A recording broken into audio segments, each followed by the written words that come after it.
Call the City Council work session to order June 15th at 6 p.m. Roll call, please. Mayor Allison. Here. Tom Baylor. Here. Kathy Sherman is absent. Jeff Guard. Here. Melina Meyer. Absent. Ann Schaefer is absent. Kristen Carpenter. Absent. Ken Jones is absent. Not a quorum, but we can have a work session without a quorum. We don't have a quorum, but we can still continue on with the work session topics. Active shooter preparedness and fentanyl overdose crisis. And I'll turn it over to Manager Howarth for moderation. Great, thank you. I think there are two issues that have been in the forefront of the public's awareness recently. The governor just sent out a crisis alert letter to anybody, not only in the medical field, law enforcement, but city governments, saying we have an issue in Alaska with opioids. It has risen to the level where we need to take action.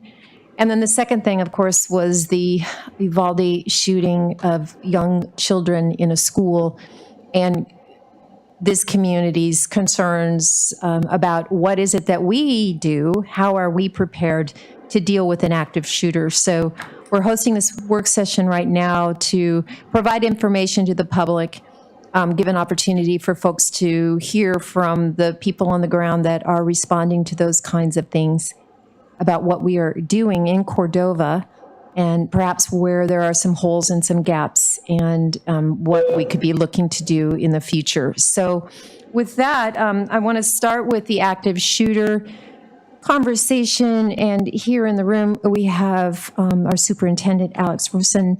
We have Nate, our police chief, and our former police chief, Chief Hicks. We have Hannah Saunders here. We have from CCMC, we have Paul Tremblay with the emergency management, the ambulance services, and from the school board, we have, I guess you can participate.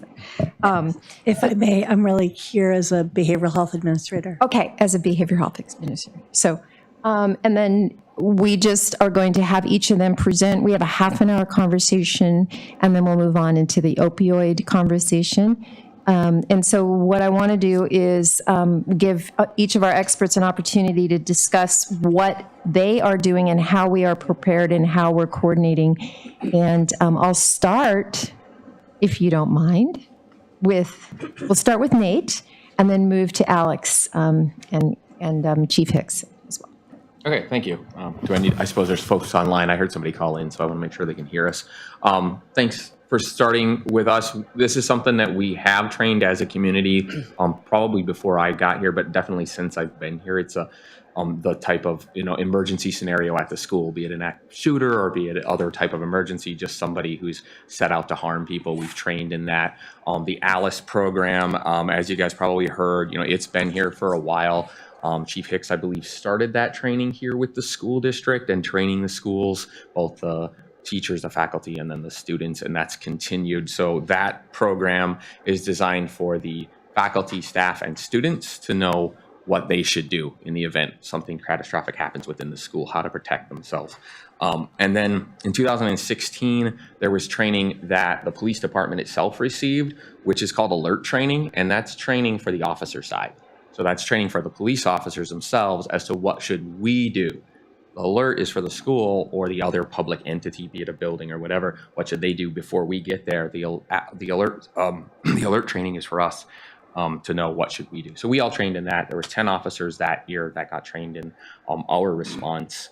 And that same year, 2016, the Alaska Shield drill was a active shooter drill at the school. So the school system participated in that. EMS, fire, everybody down to the hospital all participated in their drills in 2016. That being said, of those officers that trained in that, there's 2 of us still in the community that trained together. So that's something we need to work on, right? So we're working on that. I had a meeting this past week with all of our law enforcement officers that were available, most of the guys from my team, along with the Forest Service officer and the wildlife troopers, to discuss at least our basic tactic kind of stuff. I'll make sure we're all on the same page. Have we all had that same training? We've never drilled together, but as long as we've all had the same training, we kind of know the same response.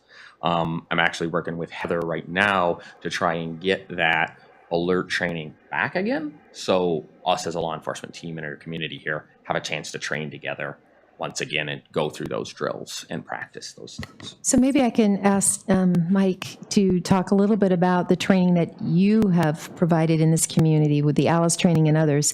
And maybe a more basic question to ask is, do we have a problem? Why we should be concerned? And I'm guessing those of you in law enforcement can answer that.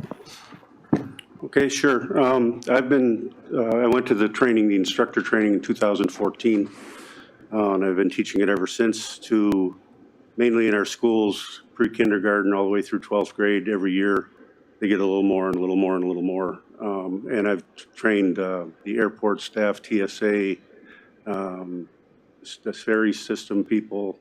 We should do one for the city at some point. But we concentrated mainly on the schools because that's our biggest concern. We've run drills regularly over there. We have the elementary school, we have a thing called the sleeve. It goes on the scissors on the top of the door that the students are trained in, to put that over the door to make the door so you can't open it from the outside in the hallway. They practice with that regularly. We've had a couple of, let's say, near misses, we'll call them, or near drills, where they actually went up there and we had a big meeting with the parents the next night. And then there was a parent in the hallway that didn't know what to do. And one of the children said, "Come on in here, we know what to do." And parent went in there, they locked the door, and the student said, "No, lift me up so I can put this thing on the door." The kid put the thing on the door, and they went to their little hiding places. Everything was fine. It turned out to be a non-event. But that girl was in second grade, which means she learned it in kindergarten or first grade. So they do practice over there at the elementary school. They've been quite active with that. There are some, well, let's maybe move on to the high school. High school kids get a little bit more of it. Pre-COVID, things have kind of fallen by the wayside since COVID. I started teaching them the use of tourniquets, which I got some more on that here in a minute. The use of tourniquets, because in a real life scenario, generally it's over before law enforcement gets there. So you're going to have to do something to protect yourself, and that's anywhere. The jury's still out on the Uvalde case. There's a lot going on there that I'm not even going to speculate on that, but generally these things are over in 3 to 4 minutes. The shooter usually either kills himself or law enforcement kills the shooter. But the thing that's key about an active shooter incident, they can happen anywhere, anytime, by any person for any reason. And you should add into that, by any means. It doesn't necessarily have to be a firearm, although most of them are firearms. One of the first active shooters was here in Alaska in 1997, which actually was before Columbine. Kid went into the high school in Bethel, killed the principal, a student, and wounded 2 others. So, and that was with a shotgun. It wasn't with the all-feared AR-15. But anyway, then the high school, they get a little bit more. The older kids, we approach it a little bit differently. The younger kids, we treat it kind of like a fire drill. And the teachers, they practice with the kids over there. And so they're pretty well prepared, and we teach them, if they can leave, to leave, to get out. If they have to lock down, we teach them lockdown procedures, and especially with the older kids, if all else fails, you need to do something to counter the attacker. We have generations prior to Alice where we taught kids to lock themselves in a room and wait to be shot. I mean, that was what we taught. You go in your room, turn the lights out, close the door. That's since changed. If all else fails and you get somebody coming in and they're going to do bad things to you, you throw whatever you can at them, tables, chairs, bum rush them. We teach them those techniques, and it's a personal choice. We're not advocating that people go up against an armed gunman with a book or a coffee cup. But if you sit there and do nothing, bad things are going to happen to you. And case after case, it's proven that doing something is better than nothing. The loss of life is less. So we've been teaching that. And I brought these kits in. We can pass them around later if you want. These, I wrote a grant a couple years ago, of course, with COVID. We weren't able to get the parts and pieces for it because it was all COVID-related stuff. But there's a bunch of tourniquets and bleeding control stuff in here, and these are going to be pre-staged around various places around town. A couple here in the community center where the AED is. The schools, we'll have them in the schools so that people know where they are, and hopefully they'll never get used, but they have something to treat themselves before law enforcement shows up. And law enforcement, each officer has a kit. They carry a tourniquet on them for themselves. If they get wounded, they can treat themselves and get back into the fight. I also put together some kits for them that they clip on their belt. When they go in, neutralize the bad guy, they're not just standing there watching a bunch of people bleed out. They have a couple tourniquets and some bleeding control stuff there where they can maybe use that. So by educating the public and the students on how to use these things, it could be potentially a lifesaver somewhere down the road. And they can use them for other things besides that, of course. And Dr. Sanders, I think you were talking about the really important thing whenever there is an active shooter is the amount of physical injury that can happen and how important it is to stop the bleed. And you want to talk a little bit about your thinking? And then I'd love to hear from Alex around how he feels about where the schools are. Absolutely. So I have been working with Heather, who has taken the Stop the Bleed course and is very interested. We have these kits, and we're at the hospital. I'm going to teach, along with some of the other providers and nurses, community courses for Stop the Bleed. This is a course that really provides basic information, and it's not just applicable to active shooters. It's applicable to any kind of bleeding injury. People learning how to adequately pack a wound, hold really good pressure on a wound, and if that doesn't stop the bleeding, apply a tourniquet. Historically, people were very afraid of tourniquets because you're afraid of cutting off blood supply to a limb. That's absolutely not the risk. We want to teach people how to use them, apply them when needed, and we'll be trying to get as many people in the community to take this course. It's applicable to fishermen out on fishing boats. Again, anytime you're losing blood, that's really important, right? So we're going to have these kits available and then start doing this community training. You can Google Stop the Bleed and train yourself almost online. And hopefully the courses will help give people some of those in-person skill practice. We actually had that course here a couple of years ago. We trained quite a few people in the community in it and our first responders.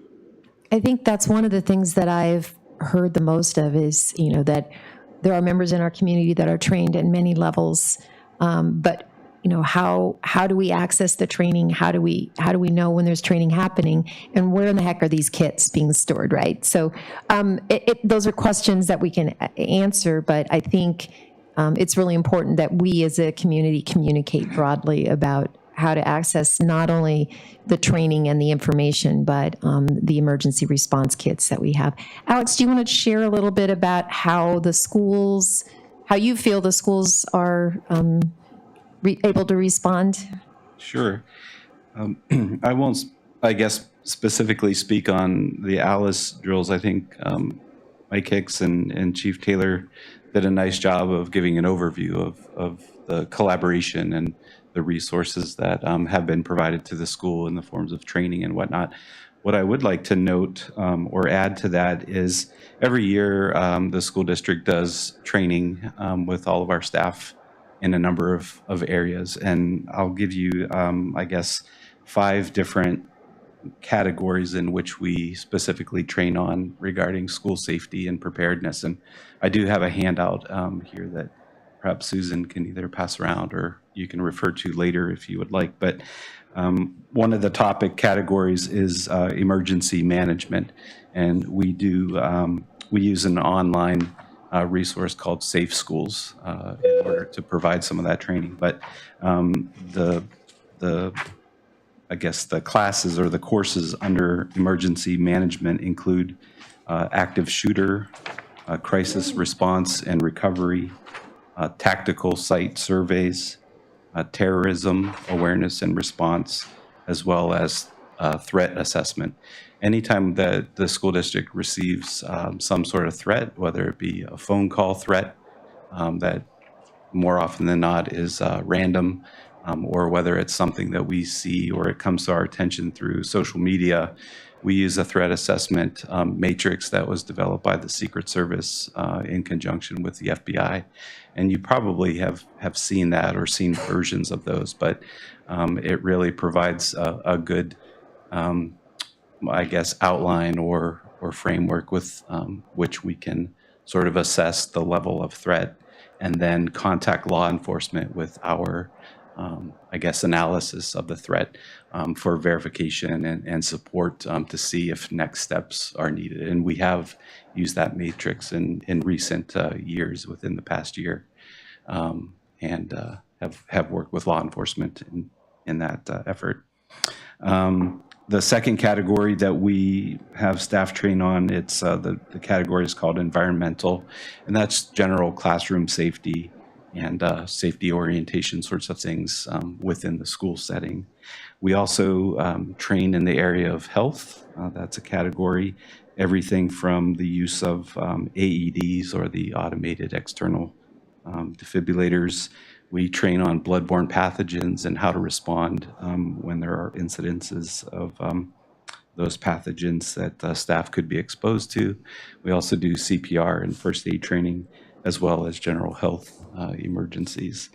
Another category that we train on yearly is information technology.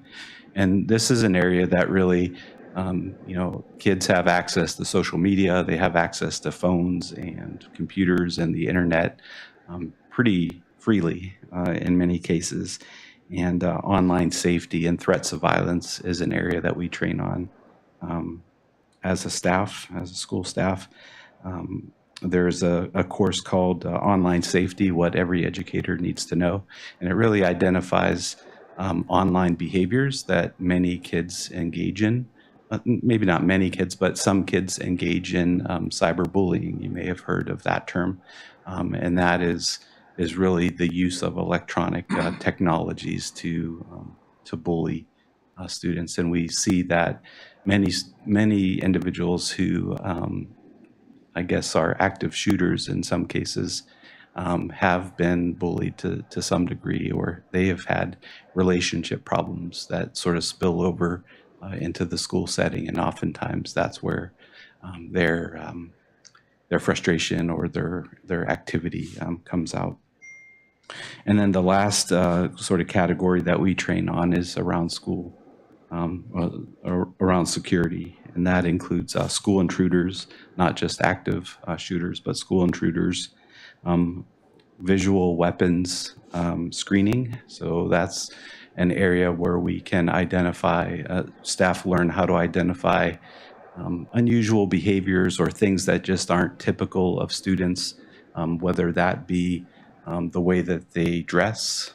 Sometimes if they're carrying weapons, or they may have something that they're hiding, they may dress differently, they may be acting differently, and so forth.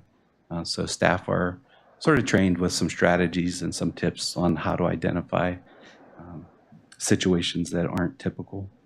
School violence, identifying and addressing school violence is an area that we train on, as well as crisis response, our crisis response plan.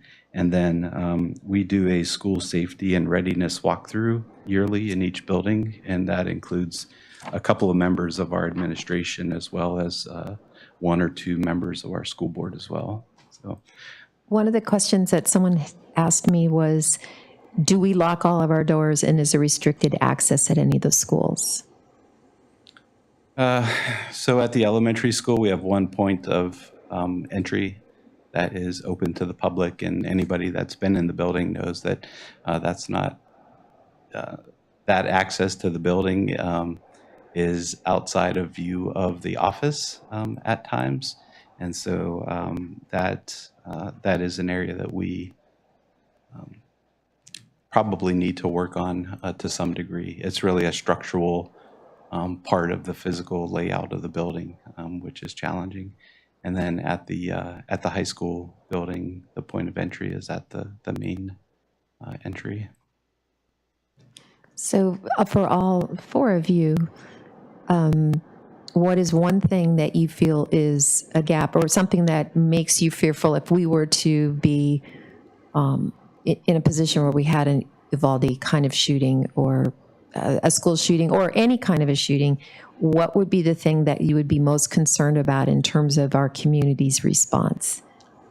Manpower. We have, our officer situation. If you're lucky, you might have 2 officers on duty. And that's going to be, if it ever happens here, it is really going to be a devastating to the community because we just don't have the people to respond. If you're in the right place at the right time, you might get lucky, but that's our biggest, and there's probably not much we can do about manpower. But I mentioned this after the Parkland shooting during one of our EMO meetings, and I think it's worth mentioning again, this one's taking more center stage. Hopefully the federal government will throw some money at this thing to help us harden our schools, put in bulletproof glass in the entryways, buzz people into the schools, make it more secure. Those things cost money. We don't have the money for that kind of thing. And we did some homework on it last time. The federal money never came through, so hopefully we can re-energize our efforts there to make the buildings more secure. I think our most proactive part is making the buildings secure. Mm-hmm. And Nate, you had mentioned earlier that there's a collaborative effort with all law enforcement. So it's not just our 2 city employee police officers who might be on duty. Can you explain a little bit about the others? Sure. So we, of course, have the wildlife troopers who, during the summer months, like now when fishing seasons are open, are oftentimes out on fishing grounds doing wildlife enforcement. But oftentimes, other times of the year, and even during these times of the year, there's times where they're in town and available. So if they're available, we're all dispatched by the same dispatchers. We have a contract to dispatch all of them. So the 911 calls come into the same point, and our dispatchers have communication with everybody. So they'll know who's out and about. So yeah, there's the opportunity that one of our 2 or both of our wildlife troopers. We also have a Forest Service law enforcement officer here in town, and if he's here in town and not farther out the road doing other things or on the boat, he'll also be available. So, and if there's off-duty officers in the town, they would be called in for this kind of thing. Everybody would be called in for this, just like the fire department, the EMS. Everybody would be called in. For okay. This. So yeah, and full force. And Dr. Sanders, you have probably concerns from a medical response. Do you want to share? Yeah, anytime we do this kind of active anything or trauma training, it gets my blood pressure up because just the recognition that we are so far away from a level 1 trauma center and more than a single trauma overwhelms our hospital, right? We can train and train and train and prepare, but at the end of the day, we are a small facility. We aren't capable of doing, we don't have surgery on site. We're not capable of doing what the hospitals in Anchorage are capable of. We need prevention. We have to stop injuries from getting worse before they get to our hospital. We need to do everything we can to prevent the crisis from beginning. So, and that's where I think that our behavioral health, our community is amazing. We have a huge number of volunteers and people that do show up for training. Maybe they don't show up as much to volunteer for the EMS as we would like, but when an emergency comes, people do come to help. We need all of those people that engage in our community to show up to help with prevention. Because we'll offer courses, whether it's parenting courses or talking about behavioral health, and we don't get that great of a response when we're offering those things. So that, I think, is the biggest gap that we could make a big difference on, is working on that prevention and trying to engage the community. I think that's a really good point, and actually I thought of it when Alex was talking about their prevention things that they do at the school. They do monitor, like he was saying, student activity, online stuff. They've caught a few things over the years that they've brought into our attention. We probably need to go talk to people because of their online behavior, right? But when he was saying that, it made me think of the prevention part. Rarely do these events ever happen in a vacuum. Somebody talks to these people. They do have limited friends, even if they only have a few. But they have people that know somewhere. It usually comes out at the back end of things that along the way they had interactions with people that probably knew something about what was, probably knew something about the person. And those are the people that really, when they say, hey, you should call somebody, a lot of times it's not you should call the police. No, you should take your friend. And you should take them to a professional. Try to, friends are the best intercourse or engagement in that type of a thing, to get somebody to the help they need. A lot of times, we're not psychologists. We don't do that work. But there are people that do. And a lot of times friends can direct that person into the help they need before it gets really bad. Now, does the school have mental health counselors at any of the schools? Oh, no, we do not. We do not have mental health counselors, and that's something that we've been advocating for at the state level, is to, get legislation passed that would help to offer funding or put people in positions that are professionals trained in mental health and behavioral support. I think that's really critical. And as Nate was talking, he really stole the words right out of my mouth in terms of these things not happening in a vacuum. And I think you were spot on with that observation, Nate. And I think that somewhere along the lines, people who engage in this type of violent criminal behavior, active shooting in particular, they're missing something in their lives. They need something. And that oftentimes doesn't just happen in isolation, right? They are interacting to some degree with people. And I think one of the things that I would say for anybody that might be listening is I think it's better to not be overreactive, but to take threats seriously. I mean, oftentimes in the past when we have seen threats or behavior online which have indicated threats, and we hear responses from kids, well, I was just joking. We don't want to be in a position where we don't respond and take things seriously and something bad happen. And so I would say that it's better to be cautious. It's better to be proactive. If you say something, if you hear something, if you see something, say something to somebody.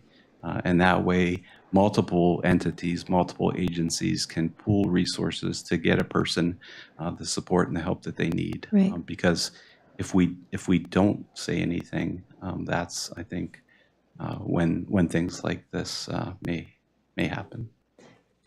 Mike had something to say. Yeah, and going back to what they've been saying, I've been studying this for many years now, and they've had enough of these incidents now where they know a lot more.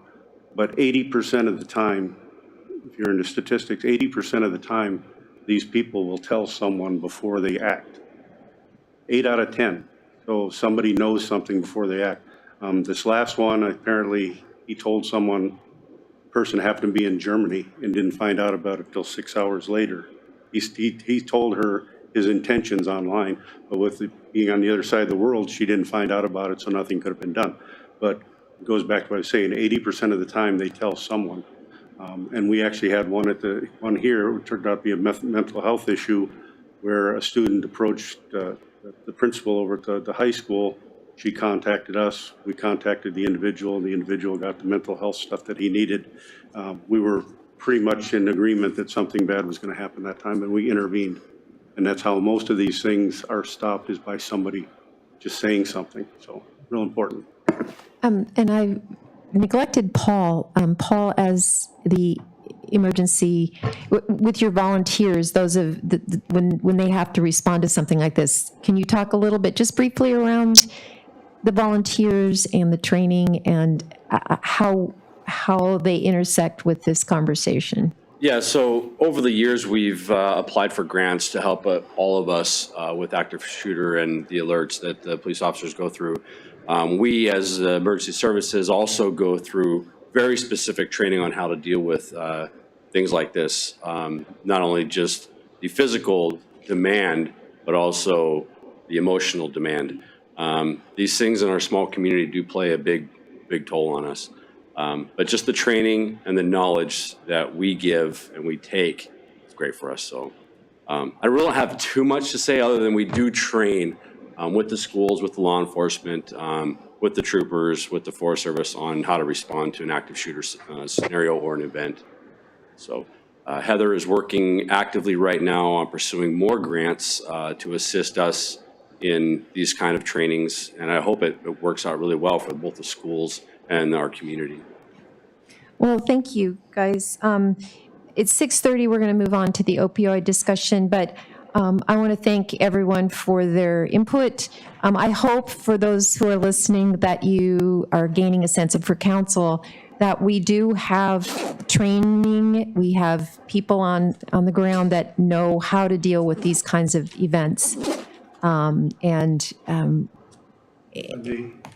guys would like to I'll leave these out here so you can look at them. And we will, as city and all of us, will get information about where to find these various kits so that if there is ever a situation that there's a map, a roadmap, if you will, to not only these emergency trauma kits, but also the opioid kits that we will be discussing in just a few minutes. So These have not been deployed yet. We haven't trained the people that need to be trained on them. Like I said, it took us 2 years to get the parts because of COVID, but eventually they'll be deployed. You can see these are tourniquets. There's bleeding control stuff in here, and there's all kinds of really good emergency stuff. And I'll just set them up here for a remainder, and you guys can look at them. The doc's shaking her head. Yeah, I like that. And I think that for the community, there's going to be opportunities for training, the Stop the Bleed, Alice training, potentially for not just schools, but for public-facing facilities We were where. able to put together 17 of these kits. We've got these kits sitting here. I just want to let the community know that these aren't first aid kits. So when you see these mounted on the wall and you need a Band-Aid, don't open the door for these because you won't find a Band-Aid in here. These are for mass trauma incidents. So, Thank you. All right, thanks, everybody. So I'd like to now move on into the next topic of conversation, which is the opioid crisis that pretty much is nationwide. We are facing, mostly has to do with synthetic drugs, readily accessible, and oftentimes people who are using them don't know what they're taking. So with that, I want to, I think maybe first and foremost, again, this is back to, I've heard people say we don't really have a problem. Maybe we can have a conversation. Does Cordova have a problem with opioids? And how big is it? And if any of you want to respond, especially those of you who maybe are responding to overdoses and are aware of it. So Nate, do you want to start? Sure, I'll start. I guess both Hannah and I probably deal with this more than anyone else in the room. I would say, like anywhere else in Alaska or the United States for that matter, we have the same drugs that are available in any other city. We have opioids here for sure. We know we have fentanyl here. We've had incidences with it over the last couple of years. And honestly, probably prior to that, there were some overdoses and some deaths that occurred back, I think, 2015 or 14. I can't quite remember. It was a while ago. But there was a couple that year. Kind of seems to come around the state in waves. And that may just be due to, where things are being imported from or made. But yeah, I mean, we certainly have those substances in our town. We have had, it's hard to get a number on the figure on the number, right, of overdoses and things like that because they're not always reported. And even when certain medical calls come in, it may not be readily apparent whether this is caused by an overdose or a medical condition or what. I estimate around 5 or so that we know of in the last couple of years of overdoses. Ones where, Narcan was employed and it corrected the situation. So it's assumed that there was probably something on board that was an opioid that fixed that. So I guess that's, yeah. And Hannah, do you have? I certainly get a lot of requests for what our rates are and how different are our rates from other places in Alaska. Problem is the way the hospital monitors diagnosis codes, and that's kind of how we calculate our rates. If somebody comes in, if we have a death due to an overdose, that goes straight to the medical investigator and doesn't necessarily get into our hospital data. So the numbers we just don't have an accurate number to say, oh yes, this is such a larger problem than the state. Intuitively, I feel like it is certainly at least as bad, if not worse, than places in the state. Like we saw with COVID, when you have one case, you're a really small community, your rate goes up really high. So you see, if we have one death a year with a community our size, that's a huge rate. And that is just, that calculation alone makes us higher than most places across the country. So yes, we absolutely have a problem. It's something that we need to address. It's something that, again, similar group of people with the trauma preparedness, we are trying to address it, but we need community engagement and prevention. It's similar, if you see something, say something, bring people in for help, bring them to the behavioral health providers. We can try to educate people as best we can, but we have to have them in our office before we're able to get that education and help to them. Lisa Marie, are you online? Yes. So I invited Lisa Marie Jacob into this conversation. She's been communicating with me and others here in the community for over a year because her son died of an opioid overdose, and she was a member of our community. At one point, her son was a commercial fisherman here, and she's become very active as a parent who lost a child. And she is been wanting to communicate to council and talk a little bit about her experience. So, Lisa Marie, I'm going to pass it to you. Thank you. My name is Lisa Marie Jacobs, and I'm a former resident of Cordova. I lived there for 18 years.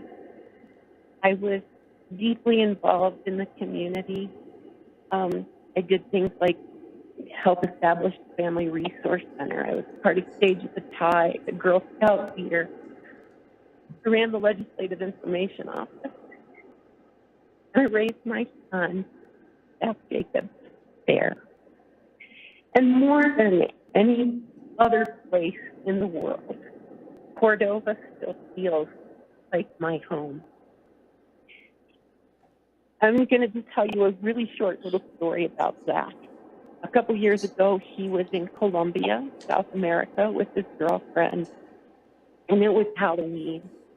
And he dressed up like a blonde-haired Jesus. And that was, entertaining to a lot of people. And they would ask him, so where are you from? And he would shrug and say, well, heaven. And then later that night, it was also his girlfriend Rosana's birthday. And later that night, he said to her, I really am from heaven. And he told her about Cordova. And that's where they were going to make their home.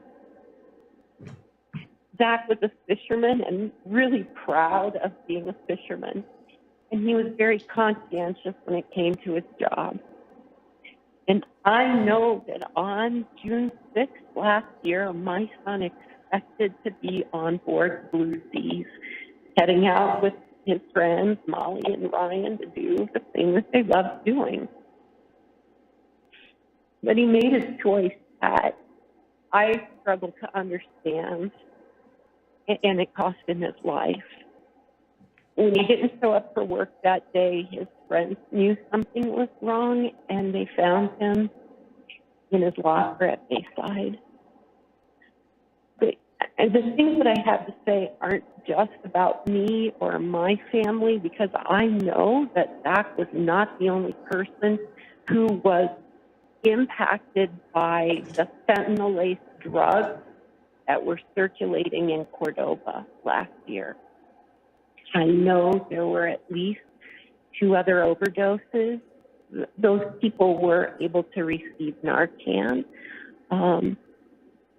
And I also know that the person who sold those drugs was in Cordova and hasn't been held accountable yet. I asked to be added to the agenda because there are 2 areas that I think where council might be able to provide guidance or take action to help families who are impacted by fentanyl.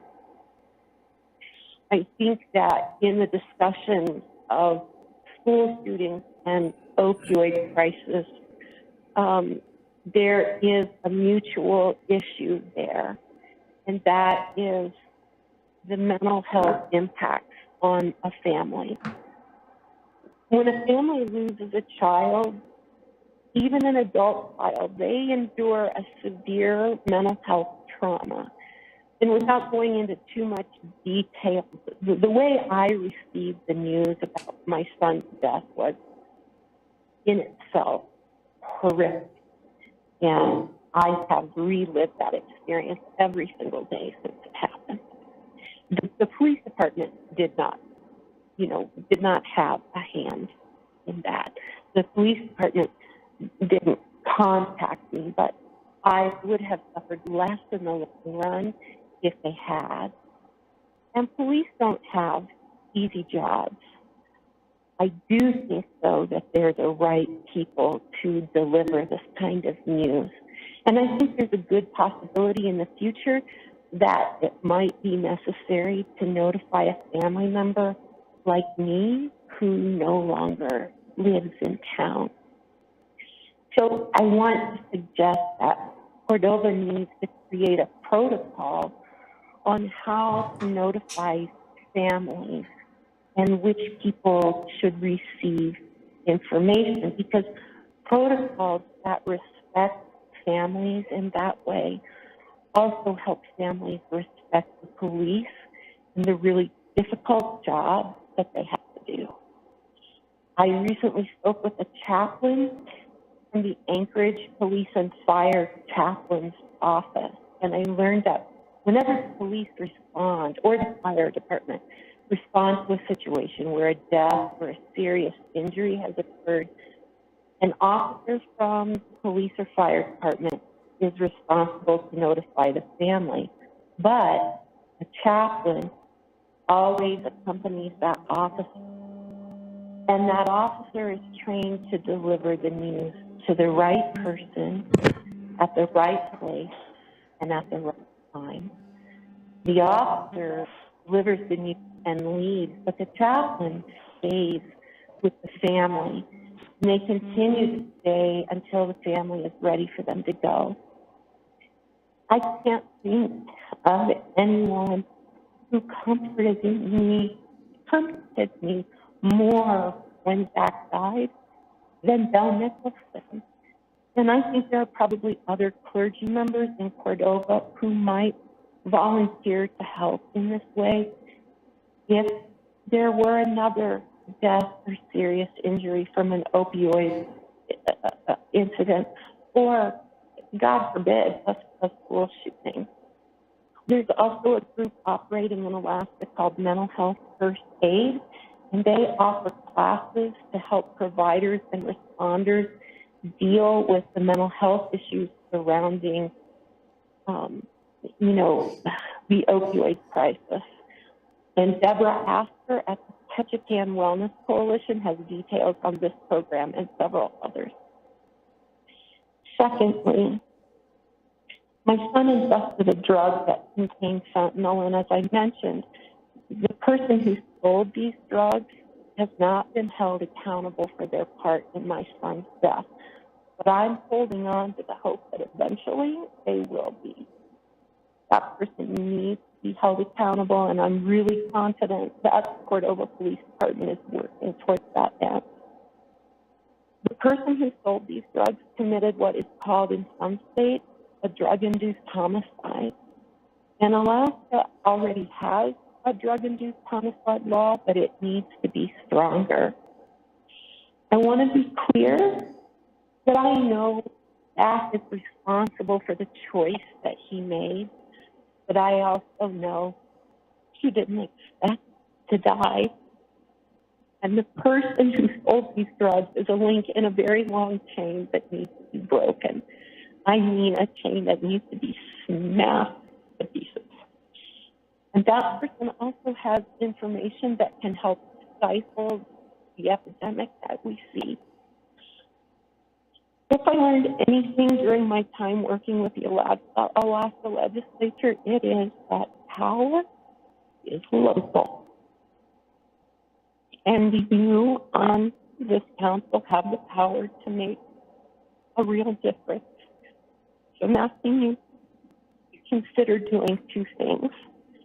First, please work with the city government and other local agencies to establish official protocols for notifying families of the injury or death of a loved one, for handling sensitive information sensitively, and to identify relevant avenues of support that families can access. Second, please pass a resolution requesting the Alaska legislature to address Governor Dunleavy's call to increase the penalties for people selling fentanyl-laced drugs that result in death. In that resolution, please ask that those drug dealers face mandatory prison sentences for drug-induced homicide, and that the new law be retroactive to January 1st of 2021 at least. You're asking at the local level, make the difference at the state and federal level. Please take this action. Fentanyl has robbed me of a big part of my life. I'm never going to dance at Zach and Rosanna's wedding. I'm never going to hold my grandbaby whose name had already been chosen. I can't begin to describe the hole in my heart. And unless you lost a child, you can't even imagine. That was part of me. And I know almost every one of you on council. Some of you held my son when he was a toddler. Some of you had potlucks with us as he grew up, or you played with him as a childhood friend. You saw him hanging out with your older siblings, or you fished with him in Prince William Sound. That was part of you, too. So I'm just asking, please, don't let my son's death be for nothing. Please let the people know we're dealing drugs in Cordova, that your community doesn't tolerate drug-induced homicide and the ripple of harm that it causes. Please protect, call justice. Please take strong action. Thank you. Thank you, Lisa. I know it's a very difficult topic, and I appreciate you sharing with us on council and the community more broadly on your experience. So I guess this gets back to, we just heard Lisa Marie recommending some resources that would be helpful for victims. But I'm just wondering, what are our needs, and what can we as a community do to raise awareness of the problem and address the problem? And it's law enforcement, it's emergency response, it's mental health, it's any number of things. So if anyone wants to jump in. I think Lisa did bring up a very good point. From our side, obviously the law enforcement side is the side that's trying to stem the drugs that come into our town, right? That's our job, is to stop them. Mental health and the hospital side kind of is the other side of that equation, trying to eliminate the demand, right? There's a supply and there's a demand, and if we can work on both sides. So Lisa did mention, something very poignant, I think, that people know, and in any case like this, there are people who know, and those are rarely the people that we ever get to talk to or that will ever talk to us. So a lot of it on our side, as far as the prosecution end of things, comes down to information that we're just unable to obtain because people, don't want to be a rat, or they don't want to be a snitch, or they don't want to be that guy that, but in the end, as you could hear, right, they're protecting someone who did something that caused the death of somebody else. So that's from our side. That's the information end is what we would like to see, but definitely there's other avenues to prevention.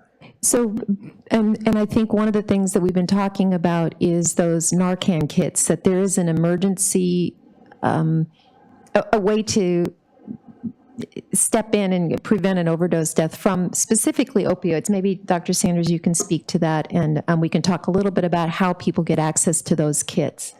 Certainly, here in the community, we've been working on getting the Narcan kit out and more widely available. Inside the kit, there is also fentanyl test strips. Just like Lisa's son, most people do not use intending to not survive using. And when people are able to identify that what they're about to use is laced with fentanyl, they tend to make different choices. Maybe using less, sometimes using in the presence of Narcan. So having that ability to test and know what they're using does help prevent these unnecessary deaths.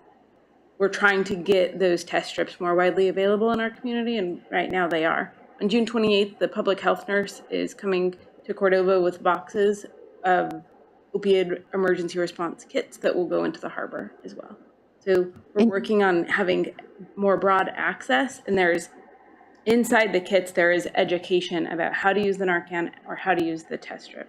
And it's my understanding that if someone was having an overdose, that anyone on the street, if they had access to the Narcan, could distribute that or could get it from those emergency kits. Ideally, the emergency kits are given from a provider or from an individual that teaches the person that's going to be carrying the kit the use.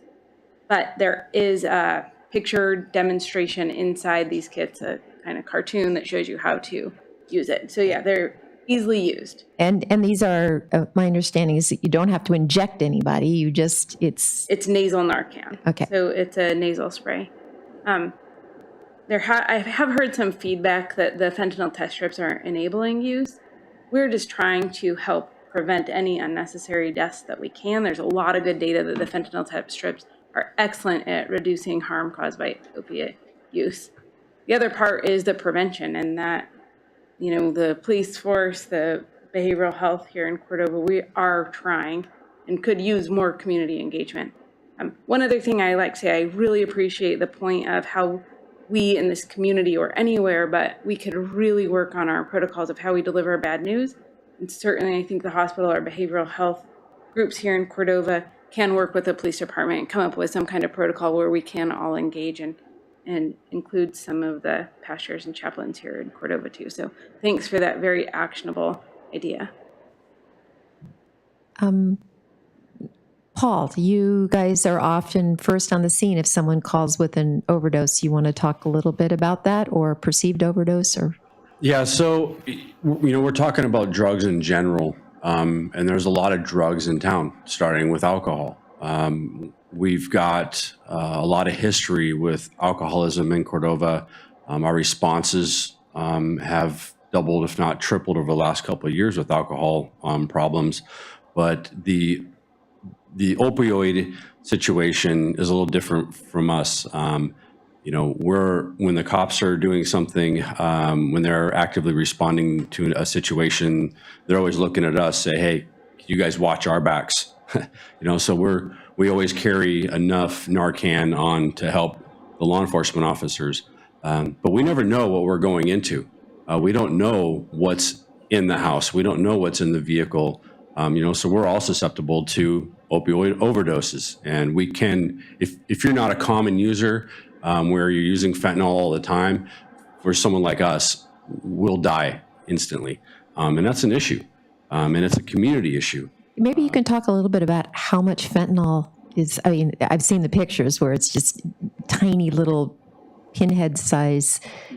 A few grains of salt, yeah. Just and that can kill someone. Someone like us that's not, that we don't use, yeah, we will die. And it's unfortunate.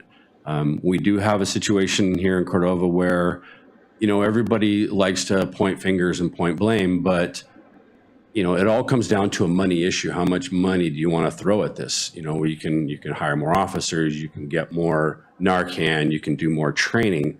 But if people aren't coming up and talking to the law enforcement officers about situations that they know about, we're not going to stop it. You know, we can't stop the people bringing the drugs in unless we know about it. And they're short-staffed. They have a hard time doing what they're doing now. And then you add drug problem on top of it.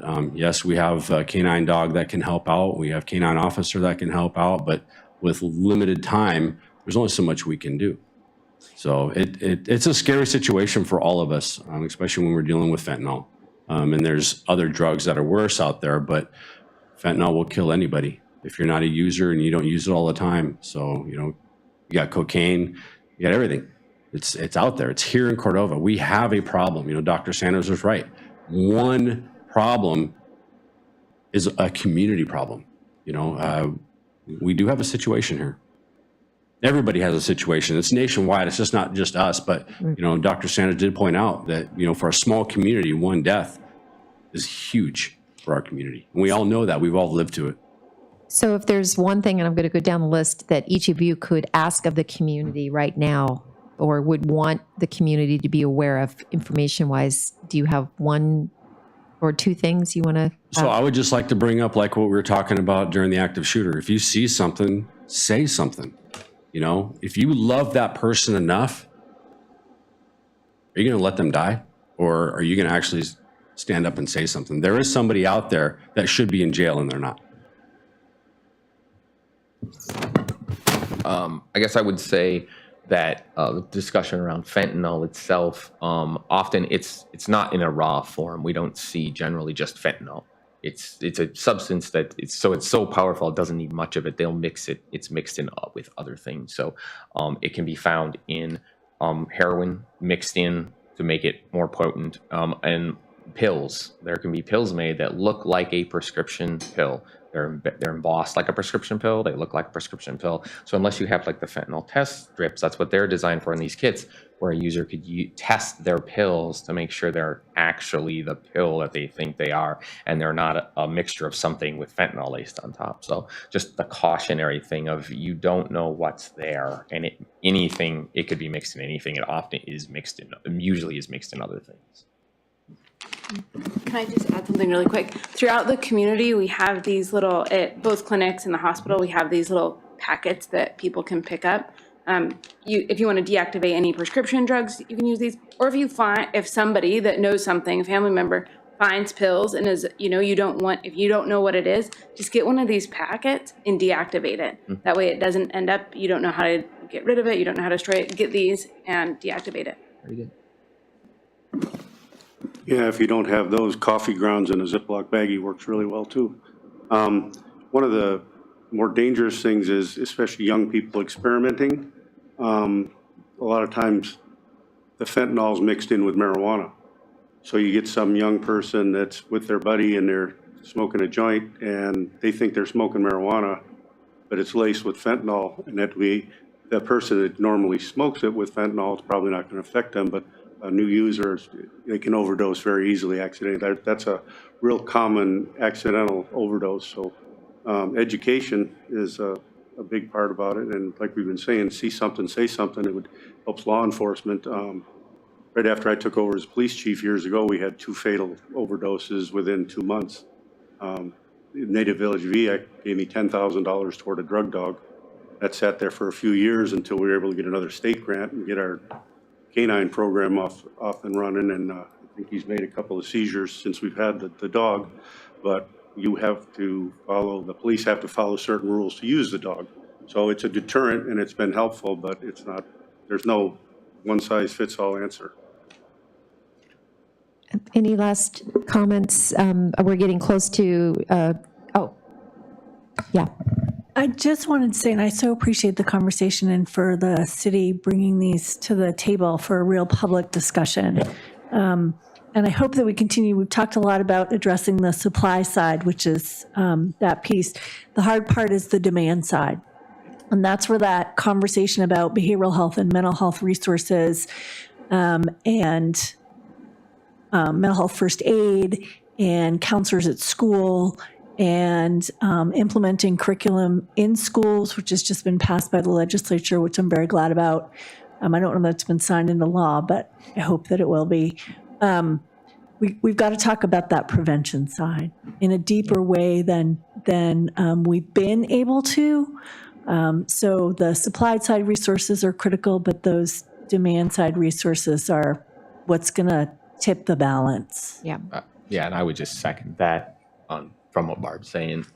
Without demand, there becomes very limited supply.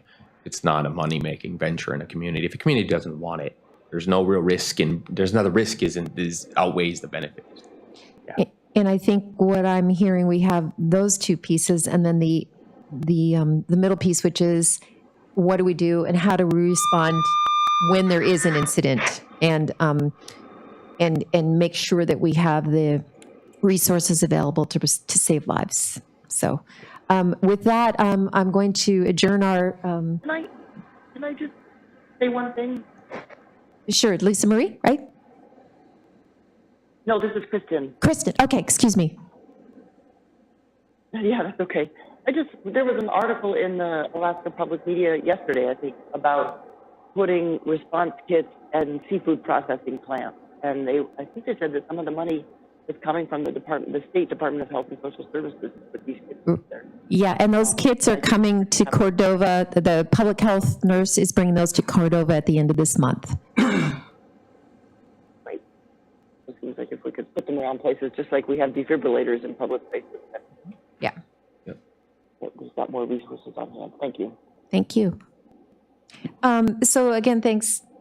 Can I ask one quick question, just for my own stuff? I was reading some stuff a while back that was talking about using Narcan for fentanyl, and it was talking about there's an issue that once the Narcan goes in, the body doesn't metabolize the fentanyl, so when the Narcan wears off, fentanyl comes back, and I didn't know if there's maybe something better, if people should be aware that one thing doesn't get you out of the woods. What we need is, and that's why the law enforcement all carries multiples. We need people to use the Narcan and immediately come in for help to the emergency room.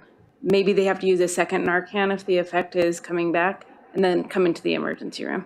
You can't overdose someone on Narcan. But is that specific to just fentanyl, or is that with any opioid? It's Narcan is only for opioids. If people but I mean using other drugs like benzodiazepines, it's very dangerous to. Well, Heroin, Narcan isn't, oxycodone, but fentanyl, work on all of them. what we want people to do is use it and then come in for help. Very often, people will use Narcan drips in the hospital. Sometimes they need sustained Narcan. So we need them to use Narcan, get safe so the person's maybe at least breathing, and come in for help. Okay. And that guidance is all inside those kits too. It says, if you use this, call this number, call 911, get help, come in.